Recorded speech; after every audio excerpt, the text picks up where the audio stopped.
أعوذ بالله من الشيطان الرجيم بسم الله الرحمن الرحيم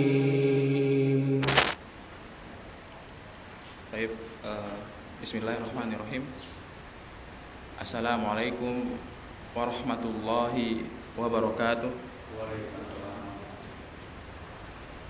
Innalhamdulillah nahmaduhu wa nasta'inuhu wa nastaghfiruh wa na'udzu billahi min syururi anfusina wa min sayyiati a'malina. May yahdihillahu fala mudilla lahu wa may yudlilhu fala hadiya lahu. Asyhadu an la ilaha illallah wa asyhadu anna Muhammadan 'abduhu wa rasuluh la nabiyya wa la rasula ba'da. Qala Allah ta'ala ya ayyuhalladzina amanu taqullaha haqqa tuqatih wa la tamutunna illa wa antum muslimun. Wa qala ta'ala ya ayyuhalladzina amanu taqullaha wa qulu qawlan sadida yuslih lakum a'malakum wa yaghfir lakum dhunubakum wa man yuti'illaha wa rasulahu faqad faza fawzan 'azima. Fa inna asdaqal hadithi kitabullah wa khairal hadyu Muhammadin sallallahu alaihi wasallam wa syarral umuri muhdatsatuha fa inna kulla muhdatsatin fid dini bid'ah wa kulla bid'atin dhalalah wa kulla dhalalatin finnar. Amma ba'd. Ma'asyiral muslimin, para jamaah yang dirahmati Allah Subhanahu wa taala, marilah kita tingkatkan rasa syukur kita kepada Allah Subhanahu wa taala, yang mana Allah Subhanahu wa taala masih memberikan kita banyak nikmat sehingga kita bisa bermuajahah, bertatap muka dalam rangka tawasau bil haq wa tawasau bis sabr, menasihati dalam kebenaran dan kesabaran. Salawat serta salam semoga tetap tercurahkan kepada baginda besar Nabi Muhammad sallallahu alaihi wasallam, yang mana beliau telah membawa Islam sehingga kita bisa merasakan nikmatnya Islam. Ikhwani fiddin, azani Allah wa iyyakum. Masih pada pembahasan hadis arba'in yang kedua. Kemarin kita telah membahas urgensi dua kalimat syahadat atau syahadatain, yang mana kita telah sebutkan kewajiban-kewajiban seorang muslim ketika telah berikrar, ketika telah bersaksi mengucapkan asyhadu an la ilaha illallah wa asyhadu anna Muhammadan abduhu wa rasuluh. Kemudian rukun Islam yang berikutnya, Nabi sallallahu alaihi wasallam menyebutkan wa qauluhu as-shalah, kemudian mengerjakan salat. Salat di sini termasuk semua salat, baik itu salat wajib ataupun salat nafilah atau salat sunnah. Yang pertanyaannya di sini adalah apakah salat jenazah termasuk di dalamnya? Termasuk, salat jenazah termasuk ke dalam rukun Islam, termasuk karena umumnya ayat atau hadis Nabi sallallahu alaihi wasallam as-shalah.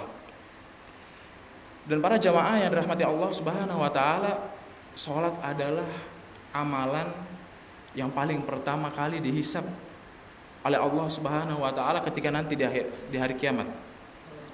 Sebagaimana sabda Nabi sallallahu alaihi wasallam, inna awwalu ma yuhasabu bihil abdu yaumal qiyamah min amalihi as-shalah. Salat yang paling pertama dihisab dari amalan seorang hamba ketika nanti di akhirat. Dan salat bisa mencegah seseorang, mencegah pelakunya yang melaksanakan salat dari perbuatan yang keji dan mungkar. Sebagaimana Allah Subhanahu wa taala berfirman, innas sholata tanha 'anil fahsya'i wal munkar. Sesungguhnya salat itu bisa mencegah pelakunya dari perbuatan yang keji dan mungkar. Bahkan Nabi SAW ketika di zaman Nabi ada sahabat datang kepada Nabi SAW mengadukan tentang tetangganya, perihal tetangganya.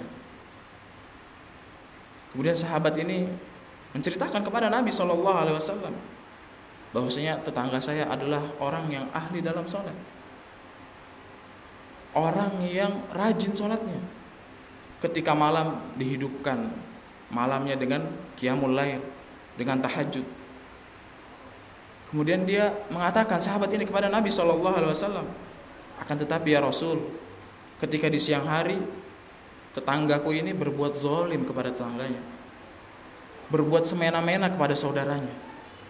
Kemudian Nabi SAW bersabda, satamna'uhu salatuh, kelak sholatnya akan mencegahnya dari perbuatan yang keji dan mungkar. Jadi dari sini kita bisa mengetahui bahwasanya sholat itu bisa memberikan kekuatan pada diri seseorang untuk tidak melakukan perbuatan yang keji dan mungkar.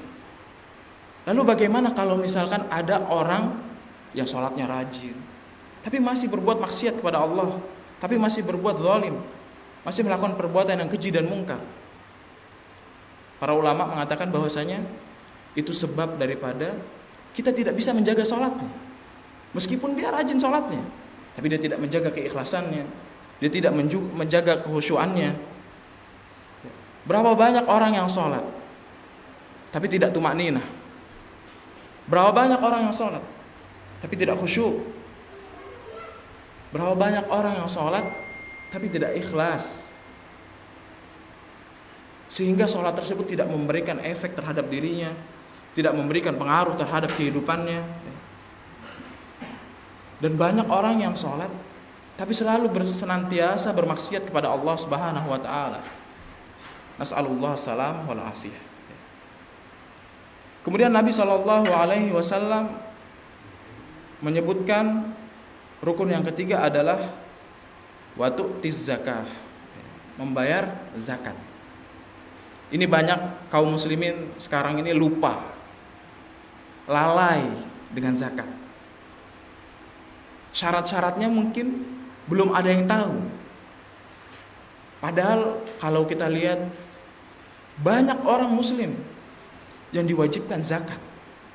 Ya, bukan zakat fitrah tapi zakat mal. Ya, termasuk zakat fitrah termasuk. Akan tetapi kita membahas tentang zakat mal. Zakat harta. Yang mana ketika seseorang itu terkumpul dua syarat, maka wajib dia membayar zakat.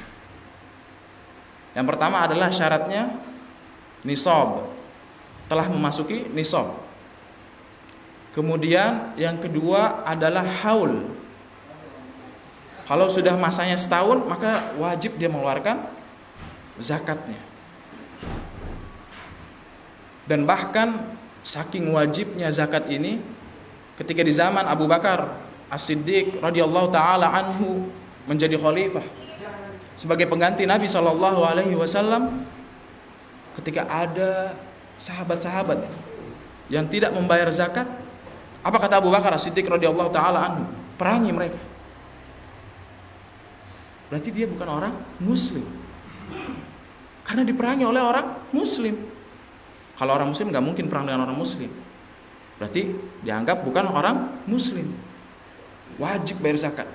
Di zaman Abu Bakar As-Siddiq radhiyallahu taala anhu terjadi hal seperti ini. Ya. Maka hendaknya kita mengetahui tentang agama kita. Jangan sampai kita lalai dengan agama kita. Kemudian Nabi SAW menyebutkan rukun yang berikutnya adalah wa tasumar Ramadan. Ya, kemudian puasa di bulan Ramadan. Ya, kita sudah ketahui bahwasanya puasa Ramadan adalah puasa yang wajib, dan alhamdulillah kita sudah bisa melaksanakan dan biasa melaksanakannya. Ya, jadi Syekh di sini tidak membahas panjang tentang puasa Ramadan karena ini masuknya ke dalam ranah fikih. Kemudian yang berikutnya adalah wa tahujjal bait ay taqsiduhu li ada'il manasik fi waqti makhsus ta'abbudan lillahi ta'ala. Kemudian rukun Islam berikutnya adalah pergi haji. pergi haji itu waktunya khusus. Bulan apa, Pak? Zulhijjah, sahih. Nah, ya. Kalau misalkan ada orang mau berangkat haji bulannya Safar, sah apa enggak? Enggak sah. Karena sudah ditetapkan oleh Nabi SAW. Enggak bisa kita main ibadah, kita mau haji biar sepi lah berangkatnya Safar. Enggak bisa. Ya. Atau Muharram lah kita, enggak bisa. Sudah ditetapkan oleh Allah, sudah ditetapkan oleh Rasul SAW. Kemudian yang menjadi pertanyaan adalah, apakah umroh termasuk rukun Islam? Tadi kan rukun Islam haji ya. Umroh masuk nggak? Enggak. Iya. Jawabannya adalah enggak. Tapi ketika seseorang Muslim memiliki kemampuan ya, fisik dan harta, wajib baginya. Kalau dia meninggalkan umroh, termasuk orang yang berdosa. Kemudian ikhwatal iman, azani Allah wa iyyakum, kenapa Nabi SAW mengkhususkan haji di belakangnya itu bila mampu. Al-hajju liman istata'a ilaihi sabila. Pergi haji bila mampu. Kenapa enggak sholat bila mampu? Kenapa enggak puasa bila mampu? Kenapa enggak zakat bila mampu? Kenapa cuma haji doang yang bila mampu? Kalau enggak haji, orang muslim enggak mampu ya enggak apa-apa. La alaih, tidak ada dosa baginya. Tapi kalau orang sholat, saya enggak mampu sholat, boleh enggak ninggalin? Enggak boleh. Kenapa? Sebagian ulama mengatakan khassal hajj li'anna al-ghalib fihi al-masyaqqah wa at-ta'ab wa 'adamul qudrah. Dikhususkan haji jika mampu, karena haji itu berat, Pak. Masyaqqah, berat. Wa ta'ab, capek, letih.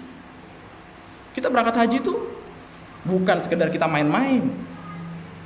Ya. Dan bahkan sebagian ulama mengatakan al-istita'ah, kemampuan seseorang muslim itu dilihat dari dua perkara. Yang pertama adalah fisiknya. Kemudian yang kedua hartanya.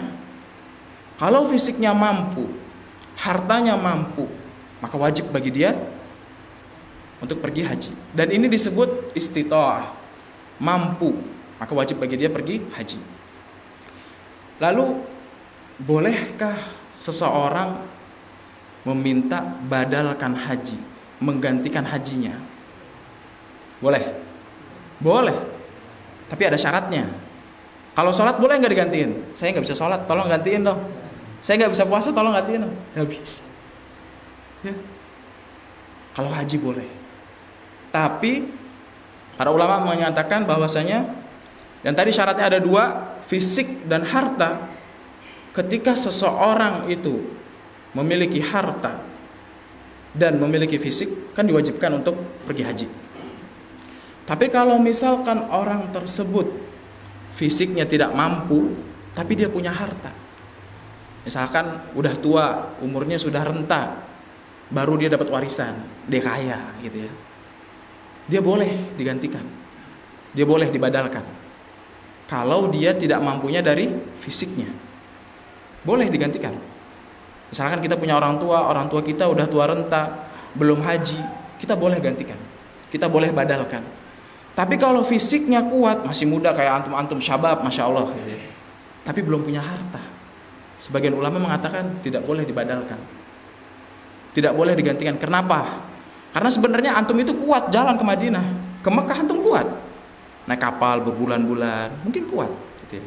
Maka sebagian ulama mengatakan kalau fisiknya kuat, tapi hartanya tidak ada, tidak boleh dibadalkan. Wallahu ta'ala a'lam. Dan salah satu syaratnya adalah ketika kita ingin membadalkan atau menggantikan haji kepada seseorang, syaratnya adalah orang yang menggantikan haji adalah orang yang pernah berhaji. Misalkan saya ini belum haji, saya mau gantikan orang atau orang tua saya, nggak boleh. Karena harus kita dulu haji. Kalau kita sudah haji, kita bisa menghajikan orang lain. Itu salah satu syaratnya.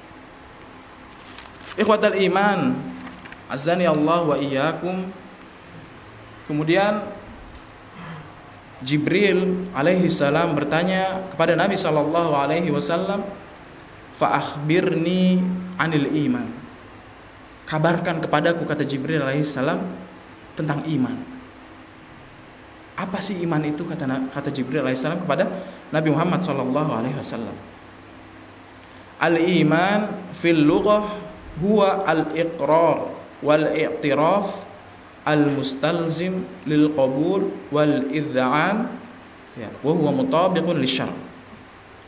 Iman secara bahasa itu adalah kita mengakui, percaya, dan diwajibkan dari kita mengakui hal tersebut. Pertama, tunduk. Kedua, patuh kepada syariat-syariat Allah Subhanahu wa taala, kepada syariat-syariat Nabi sallallahu alaihi wasallam. Maka ketika ada seseorang yang mengatakan iman itu cuman tasdiq, cuman percaya doang, itu sebagian ulama mengatakan ada suatu yang perlu dilihat, atau dikatakan mungkin tidak benar, fihi nazar. Jadi makna iman yang sesungguhnya adalah mengaku bahwasanya Allah Subhanahu wa taala adalah Tuhan kita, dan kita wajib tunduk dan patuh kepada syariat Allah Subhanahu wa taala. Kalau kita hanya percaya saja, tidak dikatakan beriman oleh sebagian ulama. Kemudian Syekh melanjutkan, wa qauluna al-iman al-mustalzim lil qabul wal id'an ihtirazan mimma law aqarra lakin lam yuqbal ka Abi Thalib. Kenapa kita itu mengatakan bahwasanya orang yang beriman adalah orang yang wajib tunduk patuh kepada syariat Allah? Kenapa enggak kita katakan percaya sajalah, orang beriman berarti orang yang percaya saja kepada Allah? Karena kata ulama, ihtirazan, kehati-hatian kita.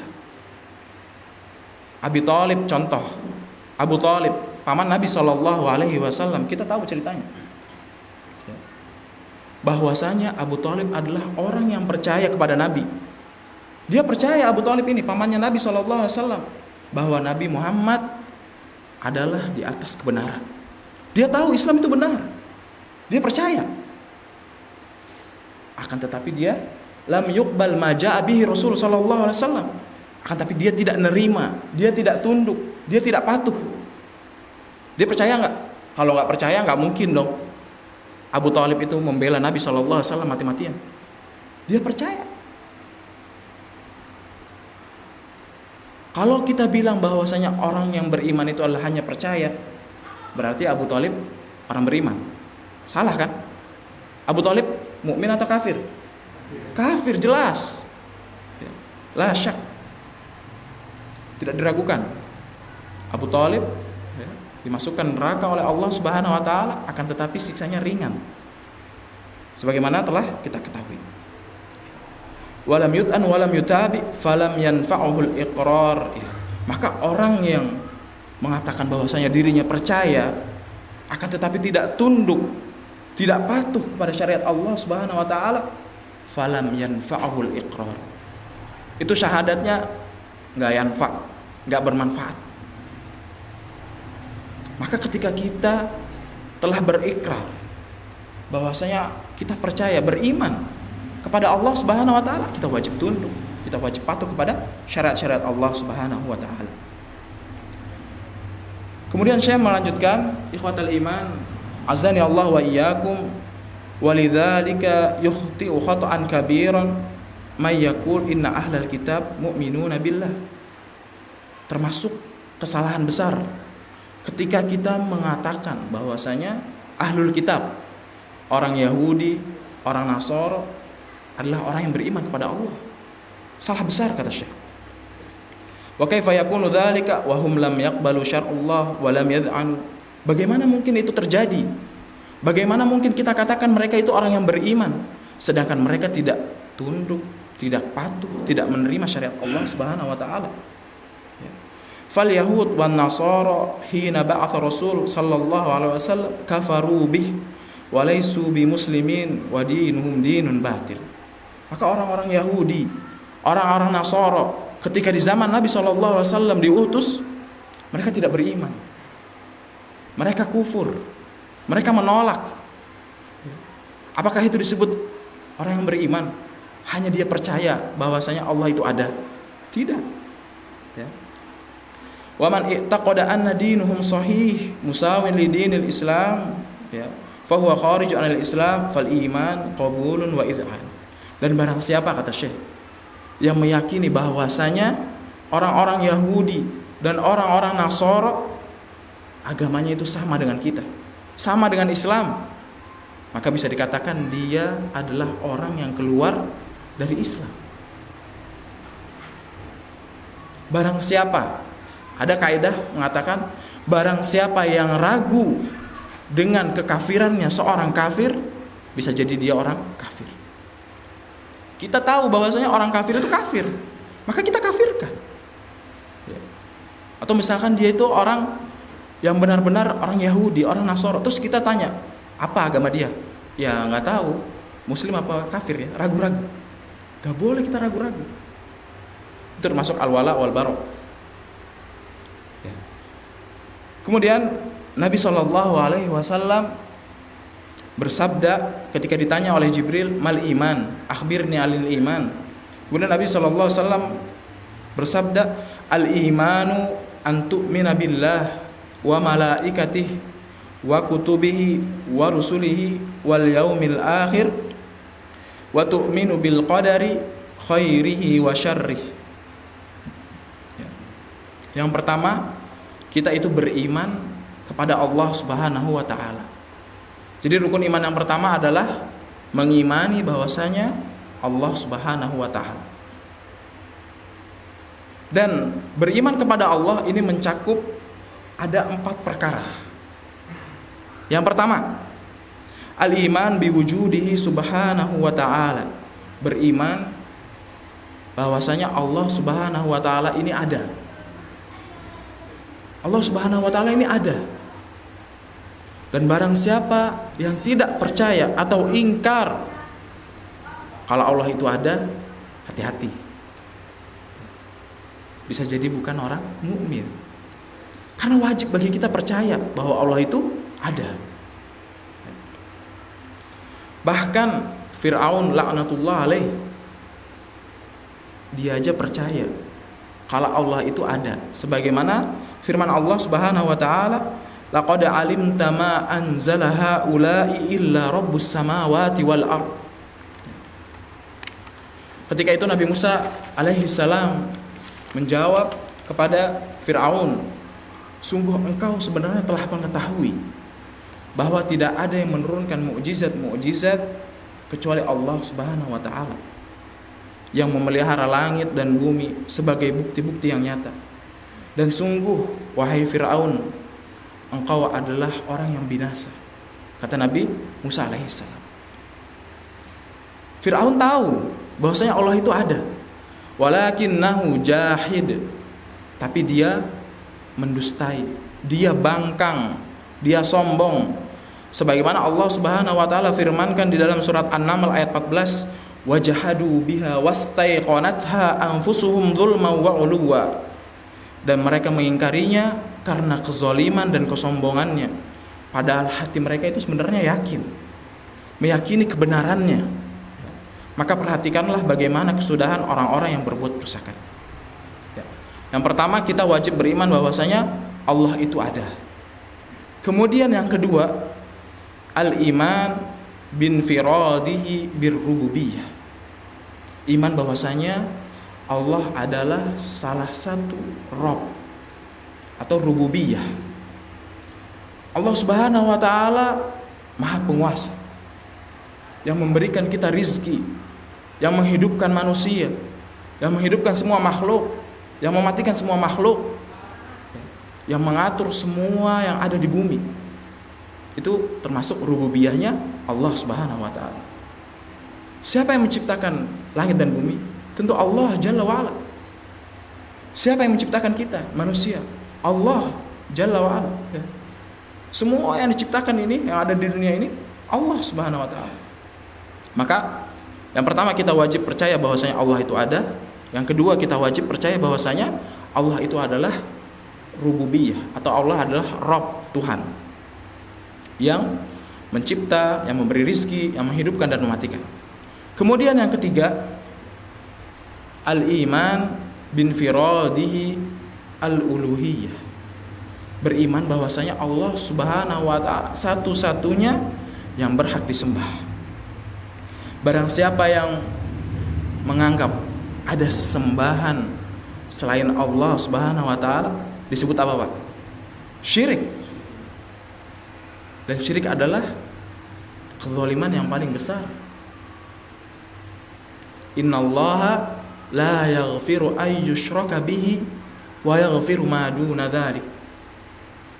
Allah Subhanahu wa taala tidak akan mengampuni dosa syirik. Catatan, ya.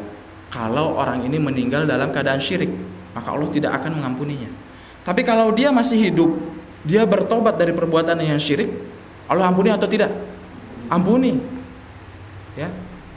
Paham ya? Di sini maksudnya Allah itu tidak akan mengampuni seseorang yang berbuat syirik ketika dia meninggal dan belum bertaubat kepada Allah Subhanahu wa taala. Kemudian yang keempat, antu'mina bi asma'illah wa sifatih bi itsbatin ma atsbatahu subhanahu wa ta'ala li nafsihi fi kitabih. Kita wajib beriman kepada nama-namanya Allah. Kita wajib beriman kepada sifat-sifatnya Allah sebagaimana yang Allah telah tetapkan di dalam kitabnya dan telah ditetapkan oleh Nabi SAW di dalam sunnahnya. Ya, ala wajhil laik, dengan cara yang benar, min ghairi tahrif. Jangan sampai nama-nama Allah, sifat-sifat Allah kita tahrif, kita selewengkan artinya. Wala ta'tilin, ya, kemudian menghilangkan. Wala takyifin, menanya bagaimana takyif, kaifiyah Allah Subhanahu wa taala. Wala tamtsil, dan jangan menyamai Allah Subhanahu wa taala dengan apapun. Ya. Ini kewajiban kita sebagai orang muslim, sebagai orang mukmin. Ya. Ada sebagian orang yang mengatakan atau menyelewengkan sifat-sifat Allah Subhanahu wa taala. Salah satunya firman Allah Subhanahu wa taala, Ar-Rahmanu 'alal arsyistawa. Ar-Rahman, yaitu namanya Allah Subhanahu wa taala, 'alal arsyistawa, bersemayam di atas arsy. Sebagian orang menafsirkan atau menyelewengkan artinya dengan istaula. Padahal ini salah. Yang benar adalah ala wartafa'a 'alal arsy. Ya, maksudnya Allah Subhanahu wa taala bersemayam di atas arsy.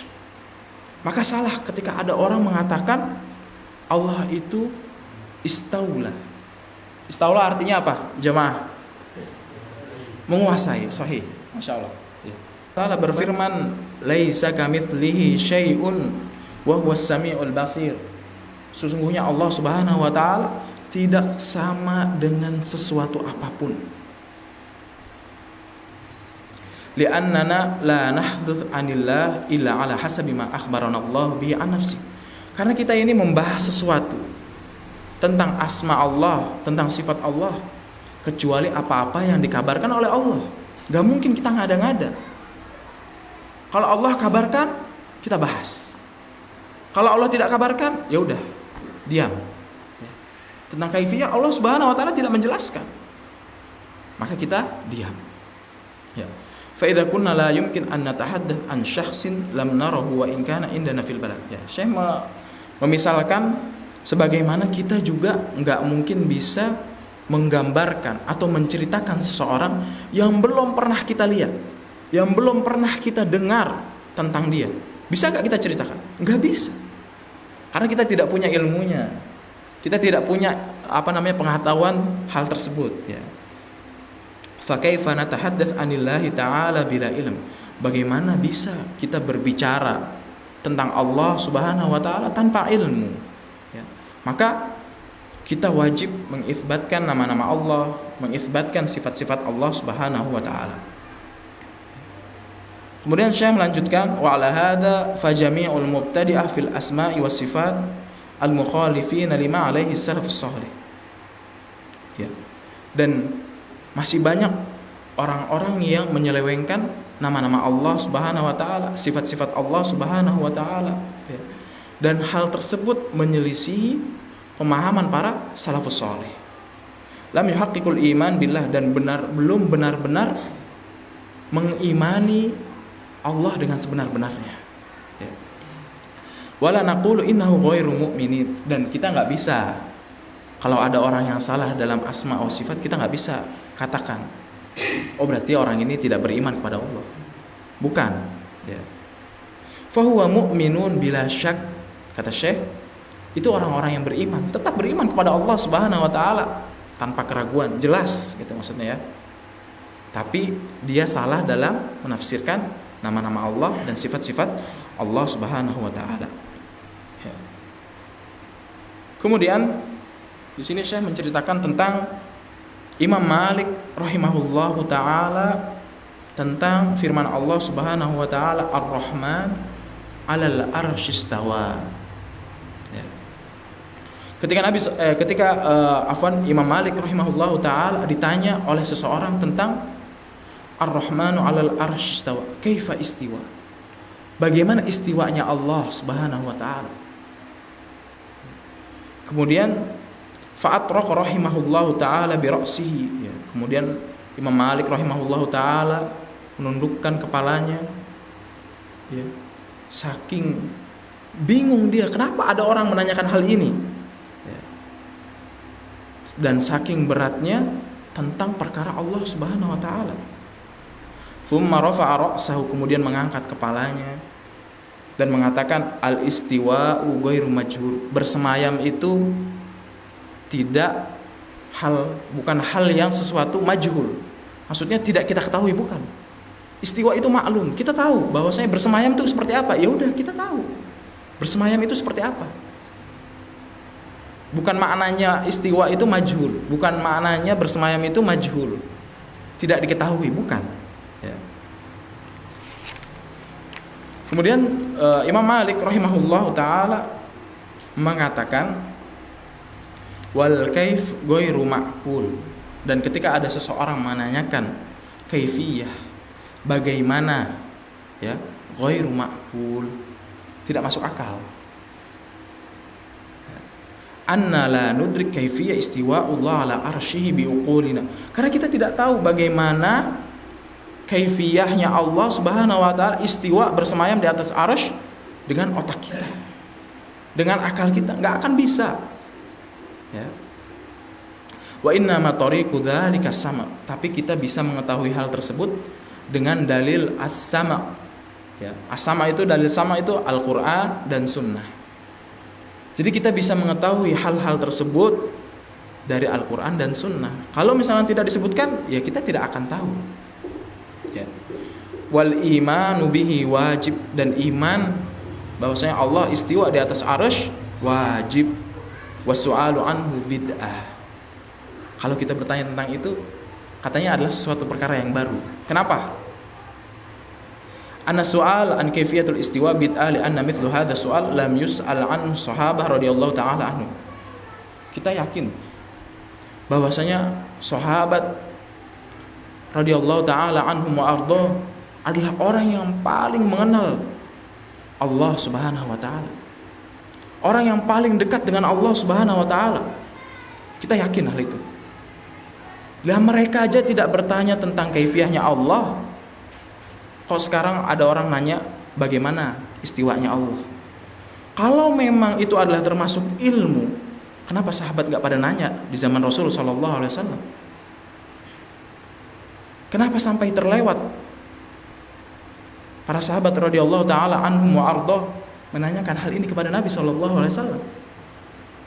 Padahal mereka adalah orang yang paling dekat dengan Allah, orang yang paling mengenal Allah. Ya. Maka kewajiban kita adalah mengikuti cara berpikir, akidah, manhaj salafus saleh. Kemudian Imam Malik mengatakan, ma araka ay ma adunnuka illa mubtadi'an turidu an tufsidu 'alan nasi dinihim. Ya, Imam Malik mengatakan, aku tidak mengira, aku tidak menyangka bahwasanya ada orang yang ingin merusak agama ini. Tsumma umira fa ukhrija bihi minal masjid. Kemudian Imam Malik menyuruh orang ini dikeluarkan dari masjid, keluar dari masjid. Maksudnya adalah Masjid Nabi SAW, Masjid Nabawi. Dan Imam Malik tidak mengatakan, aku tidak bisa. Ya. Sebab Allah Subhanahu Wa Taala berfirman, wa man adlamu mimman mana'a masajidallah ayyudhkara fiha ismuhu. Dan siapakah yang lebih zalim daripada orang yang melarang di dalam masjid? Berarti kalau misalnya Imam Malik itu mengeluarkan orang yang tadi menanyakan hal tersebut, termasuk zalim apa enggak? Tidak. Kenapa? Karena orang yang ada di masjid, orang yang masuk masjid itu ingin berzikir kepada Allah Subhanahu Wa Taala. Sedangkan orang ini bukan berzikir, tapi merusak agama Allah Subhanahu Wa Taala. Maka Imam Malik rahimahullah taala tidak segan-segan mengeluarkannya. Dia tidak mengatakan aku tidak bisa, disebabkan ada ayat ini, wa man adlamu mimman mana'a masajidallah. Ya. Karena keinginan dia bukan untuk mengingat Allah, bukan zikir kepada Allah, tapi merusak agama ini. Ya. Kemudian Imam Malik rahimahullah taala, ya, li'anni amna hadza min dukhulil masjid li'annahu lam yadkhul liyudhkaru fihi ismullah, ya, seperti yang tadi saya sebutkan, bahwasanya tidak ingin seseorang ini berzikir kepada Allah Subhanahu Wa Taala. Fa idza kana alladhi ya'kulu ath-thawm wal basal yamna min dukhulil masjid. Padahal ada orang-orang yang dilarang untuk masuk ke dalam masjid, termasuk orang yang habis makan bawang putih, habis makan bawang bombay, nggak boleh masuk. Kenapa? Mengganggu teman-temannya, mengganggu ketika sholat. Ya. Fa kaifa biman yufsidu 'alan nasi adyanihim. Bagaimana mungkin aku tidak bisa mengeluarkan orang ini yang ingin merusak agama Allah, yang ingin merusak agama Islam, yang ingin merusak akidah orang. Maka jelas lebih bisa, kata Imam Malik rahimahullah ta'ala. Jadi ketika kita beriman bahwasanya Allah Subhanahu Wa Ta'ala, ya, atau kita mengimani bahwasanya Allah Subhanahu Wa Ta'ala adalah Rabb kita, ada 4 perkara. Yang pertama, beriman bahwasanya Allah itu ada, beriman tentang rububiyahnya Allah, ya, Allah Subhanahu Wa Ta'ala maha penguasa, memberikan rizki, mematikan dan menghidupkan manusia. Kemudian beriman bahwasanya Allah Subhanahu Wa Taala yang berhak disembah, atau uluhiyahnya Allah Subhanahu Wa Taala. Dan yang keempat, beriman tentang sifat-sifatnya Allah dan nama-namanya Allah Subhanahu Wa Taala. Azan. Fadhol. Atau kita cukupkan? Kita cukupkan. Baik, kita cukupkan. Subhanakallahumma wa bihamdika asyhadu an la ilaha illa anta astaghfiruka wa atubu ilaik. Wassalamualaikum warahmatullahi wabarakatuh.